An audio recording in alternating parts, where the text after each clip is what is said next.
Aujourd'hui, on va parler de comment construire sa légitimité professionnelle en tant que junior. Salut à tous, bienvenue sur cette nouvelle vidéo. On se retrouve aujourd'hui en un joli samedi ensoleillé de canicule profonde. Déjà, je me présente, je m'appelle Asia, pour ceux qui ne me connaissent pas, qui me découvrent aujourd'hui avec cette vidéo. Donc le but de cette chaîne, c'est de vous partager mon métier qui est celui de rédactrice technique, mais aussi de vous partager des tips, notamment pour les personnes qui viennent de Mayotte comme moi, pour pouvoir appréhender un petit peu les études et un petit peu le parcours pro également, donc un peu de lifestyle comme vous pouvez voir,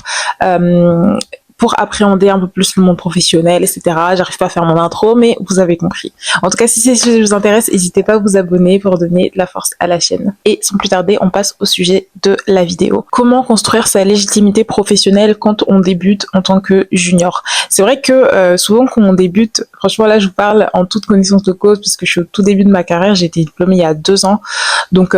franchement, quand tu arrives en tant que junior, tu te sens un petit peu comme un bébé à qui on donne un ordinateur avec beaucoup de responsabilités. T'as pas forcément, tu n'as plus quelqu'un derrière toi qui va venir valider le moindre de tes pas, même si c'est vrai que tu peux avoir tendance dans certaines entreprises à avoir quelqu'un qui va venir valider ce que tu vas faire, mais dans beaucoup de cas, tu vas arriver dans le monde professionnel et tu n'auras plus quelqu'un qui va valider ce que tu vas faire, donc il faudra que tu sois sûr de ce que tu fais et assumer surtout ce que tu vas produire. Donc c'est vrai que déjà ça fait beaucoup de responsabilités, je pense, quand tu arrives dans le milieu professionnel, et parfois je pense que l'un des premiers sentiments que tu vas avoir, c'est ce sentiment un petit peu de syndrome de l'imposteur, parce que tu arrives dans le milieu pro et tu as l'impression que c'est comme si tu méritais pas vraiment la place que tu as à cet endroit-là. Et je m'explique, parce que c'est vrai qu'on a fait des études pour aller dans tel domaine de spécialisation, et quand t'arrives, en tout cas pour ma part, je me sentais un petit peu comme pas illégitime d'être dans cette place-là, mais c'est comme si c'était trop impressionnant pour mon niveau. En tout cas, le niveau auquel je me sentais à ce moment-là. Je me disais, mais waouh, en fait, je vais devoir faire telle et telle chose. Enfin, ils font confiance à une enfant, en fait, littéralement. C'est ce que je me disais, et finalement, je pense que pour pouvoir construire sa légitimité professionnelle en tant que junior, il faut commencer à travailler premièrement dans sa confiance en soi et dans la confiance en ce qu'on peut apporter à une entreprise. C'est vrai que j'ai fait un reel d'ailleurs à ce sujet, enfin pas à ce sujet spécifiquement, mais où j'abordais le fait que très souvent quand on débute, on a l'impression que c'est à nous d'apporter les choses sur la table à l'entreprise, que c'est l'entreprise qui doit être gagnante dans le deal qui vont faire en nous embauchant, alors que l'entreprise aussi doit être également porteuse de quelque chose, elle doit nous apporter également quelque chose dans notre projet professionnel, vers ce vers quoi on veut tendre. Et ça, c'est quelque chose que je trouve assez intéressant à mettre en avant aussi, parce que autant nous on doit apporter quelque chose sur la table, mais autant eux aussi doivent nous apporter quelque chose, et notamment je pense ce cadre-là dont on a besoin au départ quand on commence notre vie professionnelle en tant que junior. On a besoin d'avoir des personnes autour de nous qui pourront pas nous pousser dans le sens où ils vont faire le travail à notre place, pas du tout, mais avoir quelqu'un ou des personnes autour de nous dans notre environnement professionnel, dans l'entreprise dans laquelle on va travailler, qui vont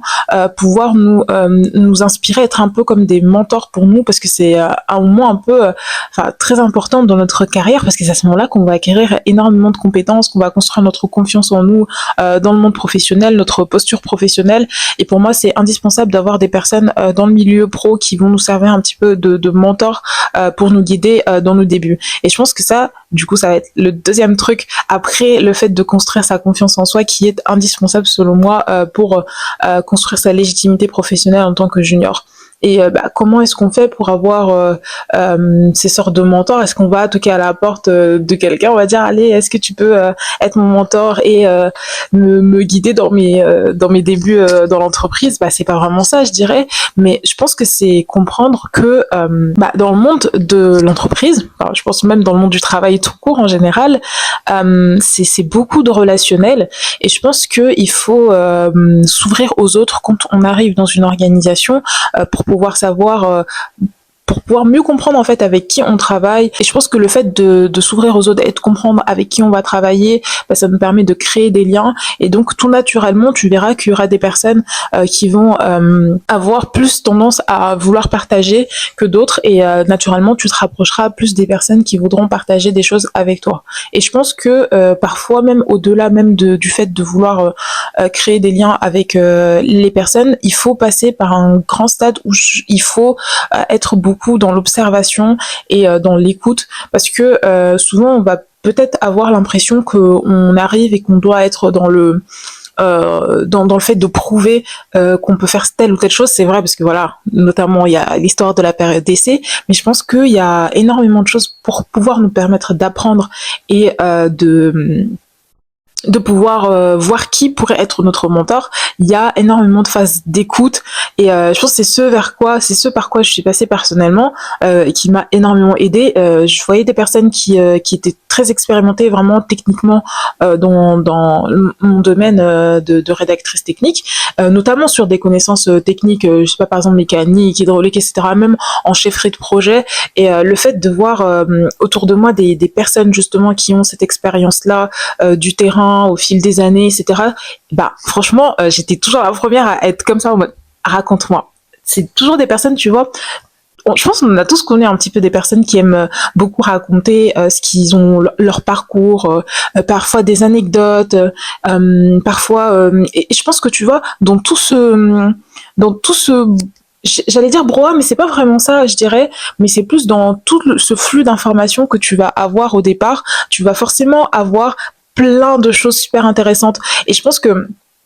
personnellement, en tout cas, moi, quand quelqu'un va venir et va me raconter des anecdotes de sa vie, ou des anecdotes de sa vie qui ont aussi un lien avec l'environnement professionnel, je trouve ça super intéressant, et c'est pas du tout quelque chose que je trouve barbant, parce que je trouve que déjà ça donne des leçons de vie. Donc déjà, je trouve ça super cool. Et en plus, du coup, derrière, ça te donne aussi des leçons de vie, mais dans le monde professionnel. Et ça, pour moi, c'est des choses qui restent indispensables, et ça te permet de donner aussi de la hauteur derrière, et de voir que derrière les personnes qu'on va un peu idéaliser professionnellement parlant, bah il y a des personnes derrière, c'est des êtres humains derrière, donc c'est pas la peine d'être là, de les idéaliser comme si c'était des idoles, alors que finalement c'est des personnes qui ont justement et par-delà les histoires qu'elles vont raconter, tu vas comprendre qu'en fait elles ont eu un parcours, qu'elles ont vécu telle ou telle chose avant d'en arriver là. Et pour moi, c'est des choses tellement précieuses à retenir et à écouter, parce que c'est des choses qui peuvent te permettre aussi de te dire ok, en fait, au-delà de ce qu'on partage professionnellement dans le quotidien, bah je sais que personnellement cette personne a vécu telle ou telle chose de cette façon, et que ce sont ces choses-là conjointement qui lui ont permis d'arriver à atteindre certains sommets que peut-être que moi aussi je voudrais atteindre à un moment donné. Donc franchement, n'hésitez pas à rester ouvert au fait d'écouter beaucoup les personnes qui sont peut-être anciennes dans les entreprises dans lesquelles vous allez arriver, parce que c'est des personnes, c'est des histoires, et que c'est toujours une très bonne chose à acquérir, je pense, pour pouvoir nous aider à construire notre légitimité professionnelle, et surtout plus généralement à avoir cette idée-là un petit peu de mentor qui nous guide dans nos premiers pas. Donc en fait, je vais revenir un petit peu en arrière cette fois-ci pour, je dirais, approfondir le côté que pour justement construire sa légitimité professionnelle, il faut avoir confiance en soi. Eh bien, je dirais aussi, pour approfondir ce côté-là, que pour justement construire cette confiance en soi, pour moi, c'est important de travailler. Ça paraît logique dit comme ça, mais il faut avoir ce côté où tu aiguises ta curiosité dans l'apprentissage, et que tu te cantonnes pas à ce que tu sais. Parce que quand on sort d'études, on va se dire que on a acquis des choses en entreprise, au cours du parcours universitaire ou du parcours scolaire plus généralement. Et parfois, on prend pas forcément beaucoup de hauteur dans ce qu'on sait. Et je pense qu'il faut un petit peu je dirais pas se réduire dans ce qu'on sait, mais plutôt être dans une position où tu te dis que il faut que je sois curieux de mon environnement, dans l'entreprise dans laquelle j'arrive, de comment est-ce que qu'est-ce que je peux apprendre, et surtout déguiser ce côté un petit peu exigeant, parce que comme je disais au départ, quand on arrive en entreprise en tant que junior, certes, parfois dans certaines entreprises, on n'a pas le pouvoir de validation directe sur ce qu'on va produire, mais dans beaucoup de cas, tu vas devoir produire des choses et être responsable de ça parce qu'il y a personne qui va vérifier ce que tu vas regarder, ce que tu vas produire en finalité. Ça va être transmis au client, ça va être transmis, etc. Donc il y a une grande responsabilité dans la production, dans le travail qu'on va fournir. Et pour ça, selon moi, je dis ça en plus parenthèse parce que je pense que je me suis toujours considérée comme étant une élève moyenne. Genre, je ne me considérais pas comme étant une personne avec des super notes, etc. Mais je pense que ce que j'ai dû beaucoup travailler, en tout cas là, ce que je travaille encore, c'est cette rigueur dans ce que je produis. Parce que des fois, en fait, enfin, en tout cas moi personnellement, des fois, je me vois comme une personne, quand j'envisage, quand j'imagine ce que j'ai envie de faire, eh bien je le fais, mais assez rapidement, tu vois. Je prends pas forcément énormément de temps pour produire quelque chose de très parfait. En fait, je suis pas perfectionniste. Voilà, c'est ce que je vais dire. Je suis pas perfectionniste et je pense que je favorise plutôt le fait de faire plutôt que de passer un million de temps à réfléchir à la façon de le faire parfaitement parce que je sais aussi que je peux avoir ce côté perfectionniste qui m'empêche justement d'avancer. Et comme je veux lutter contre ça, du coup j'essaie de faire les choses au plus vite, sauf que faut trouver un juste milieu parce que le fait de faire trop vite aussi, c'est pas forcément quelque chose qui va te permettre d'acquérir une certaine rigueur dans ton travail. Et ce qui m'a beaucoup aidé, c'est justement le fait d'avoir des mentors qui ont été là pour un petit peu valider un petit peu ce que je pouvais produire aussi également, et surtout pas forcément me donner les réponses, mais me guider dans ma réflexion pour que je puisse produire un travail de meilleure qualité. Oui, c'est ça, produire un travail de meilleure qualité et me pousser à me dépasser et surtout à me montrer que j'étais capable de faire des choses. Donc en plus, ça m'a aidé aussi à,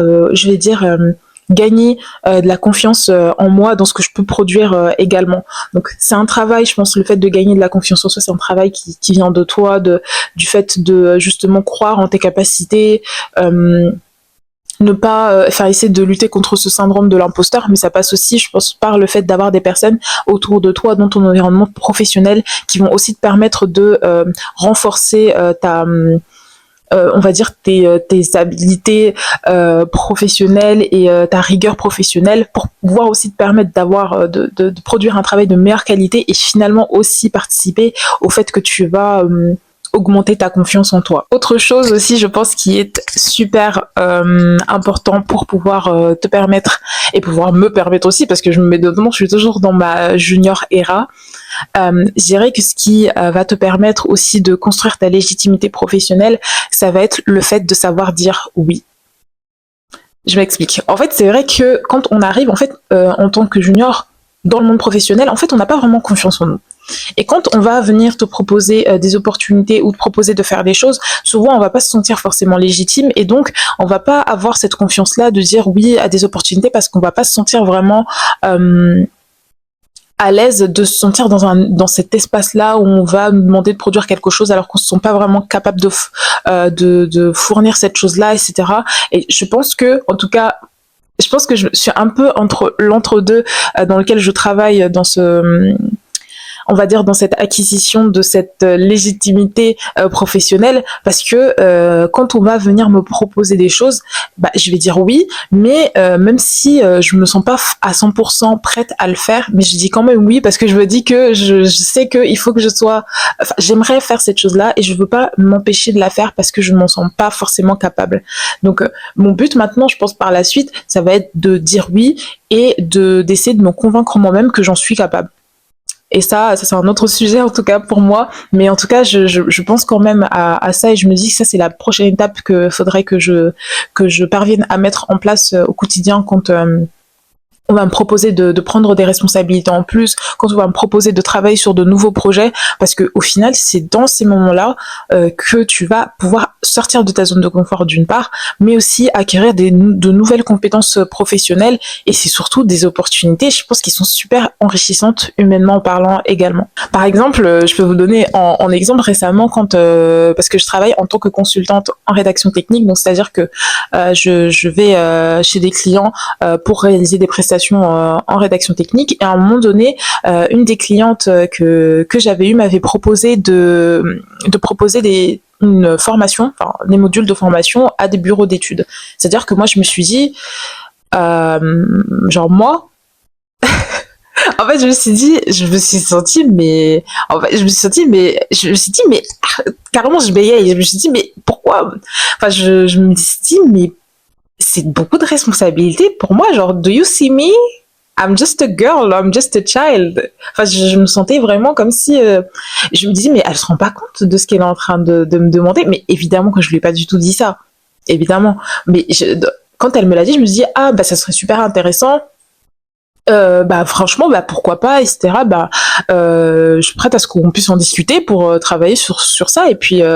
pourquoi pas quoi finalement. Mais dans ma tête j'étais là mais wow, mais la responsabilité, I just feel like a child, je me sens comme une enfant, je vais devoir former des personnes qui sont beaucoup plus compétentes que moi, qui sont beaucoup plus âgées que moi également. Enfin, je me suis dit, like what? Mais après, par la suite, du coup, le fait d'avoir accepté de travailler sur ça, parce que c'était pas forcément quelque chose qui était dans le scope de ce que je devais faire initialement, mais le fait d'avoir accepté de m'ouvrir à cette opportunité-là, bah, ça m'a plongé dans la réglementation des choses que je dois produire. Et du coup, j'ai dû ça m'a poussé, je pense, dans la rigueur de ce que je devais proposer, de me pousser à découvrir de nouvelles choses. Comment est-ce qu'on produit un support de formation? Comment est-ce que je dois imaginer l'information que je veux transmettre pour qu'elle puisse être comprise de la meilleure des façons, pour qu'après on puisse produire de la documentation qui est conforme, etc. Enfin, tout ce travail-là en fait de réflexion m'a poussé à me positionner dans une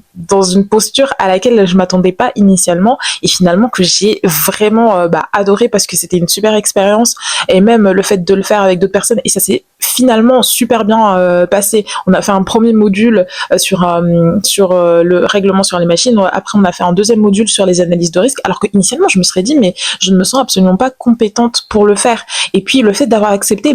j'ai travaillé énormément pour pouvoir me sentir compétente pour le faire et finalement ça a été du bénéfice pour moi parce que j'ai appris énormément de choses et aujourd'hui je me dis que en soi je suis compétente sur le sujet, j'en ai mangé de la réglementation, j'en ai mangé des heures de lecture, d'analyse et je pense que c'est vraiment pour ça que j'encourage énormément à, même si on se sent pas confiant au départ en tant que junior et qu'on se dit qu'on n'a peut-être pas les compétences nécessaires pour accomplir telle ou telle chose, de se dire que ok je vais le faire quand même et c'est pas grave, je vais apprendre sur le chemin tant que je reste confiante.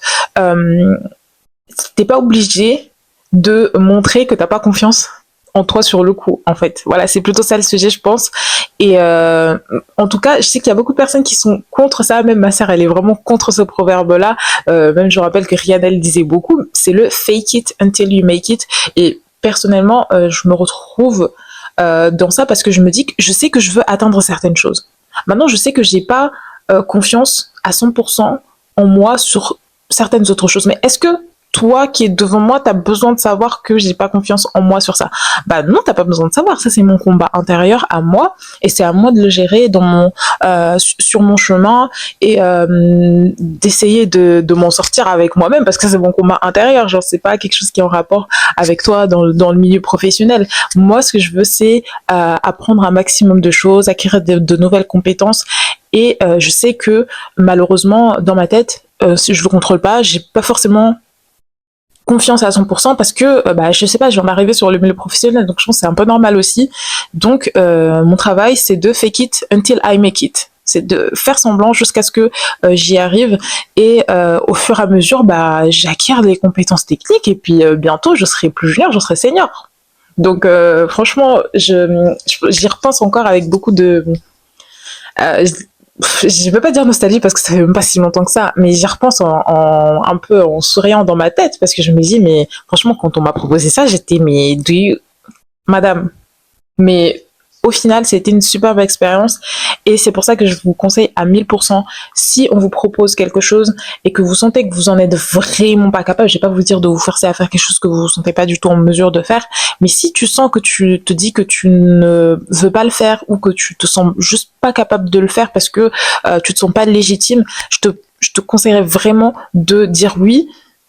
et après tu verras que tu te sentiras confiante que quand tu l'auras fait. Aujourd'hui, moi, si demain j'ai un client ou quelque chose où je travaille dans une entreprise dans laquelle on me propose de prendre parole et de former, en plus c'était une trentaine de personnes sur le coup, on a fait plusieurs sessions, j'ai fait genre sur 2 jours, j'ai fait 4 sessions avec 8 personnes par groupe et je me suis dit mais ce qui revient à peu près à 30 personnes, je me suis dit mais j'étais capable de faire mais je ne le savais pas. Si tu m'avais demandé avant de le faire, et pourtant je suis toujours la même personne, donc croyez en vous, en tout cas si vous pensez que vous ne croyez pas assez en vous, faites semblant. Faites le truc et vous verrez au final que par A plus B, vous allez vous prouver à vous-même en arrivant au point B que finalement vous en étiez capable depuis le départ. Donc voilà, je dirais que ça va être la fin de cette vidéo. Juste pour faire une petite conclusion, je dirais finalement que pour construire sa légitimité professionnelle, bah déjà ça prend du temps et ça, c'est comme toute chose, quand on veut construire quelque chose de solide et de qualitatif, ça prend du temps. Donc je pense qu'il faut accepter le fait que ça prenne du temps, qu'on va pas devenir seigneur du jour au lendemain, mais qu'il faut essayer dans un premier temps de construire cette confiance en nous-mêmes. Et ça sert dans le monde professionnel, mais dans tout. Il faut croire en soi, en ce qu'on est en mesure de pouvoir apporter et de pas se réduire, parce que autant encore une fois une entreprise doit gagner en nous recrutant, mais nous aussi on doit pouvoir gagner quelque chose en intégrant une entreprise. C'est vraiment du donnant et ça faut pas l'oublier, et que du coup il faut essayer de trouver quelqu'un au sein de notre entreprise ou de l'organisation, peu importe, qui puisse représenter un peu un mentor pour nous. Faut se montrer à l'écoute des personnes qui sont autour de nous, qui ont plus d'expérience, pour pouvoir apprendre. Ça peut être des leçons de vie, ça peut être des expériences professionnelles, ça peut être des tips pour mieux réaliser certaines tâches. Franchement, se montrer à l'écoute, ça veut pas forcément dire se mettre en retrait, mais vraiment écouter les personnes qui savent plus. Franchement, ça fait très old school vibe, mais franchement, pour moi, ça a été vraiment un game changer, franchement. Et finalement, faire preuve de curiosité, se pousser à être plus rigoureux dans la production de notre travail, et je sais plus ce que j'avais dit à la fin. Fake it until you make it. Voilà, fake it until you make it. Et faites semblant que vous avez confiance en vous. Et puis, au final, vous verrez que vous arriverez à atteindre tous les objectifs. Je maxe un peu le truc. Vous n'allez peut-être pas forcément atteindre tous vos objectifs, mais en tout cas, vous verrez que vous êtes capable d'accomplir plus de choses que ce que vous pensez être capable de faire initialement.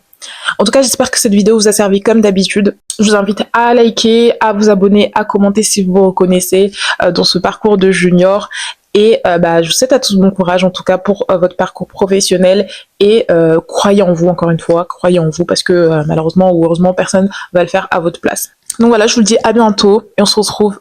pour une prochaine vidéo.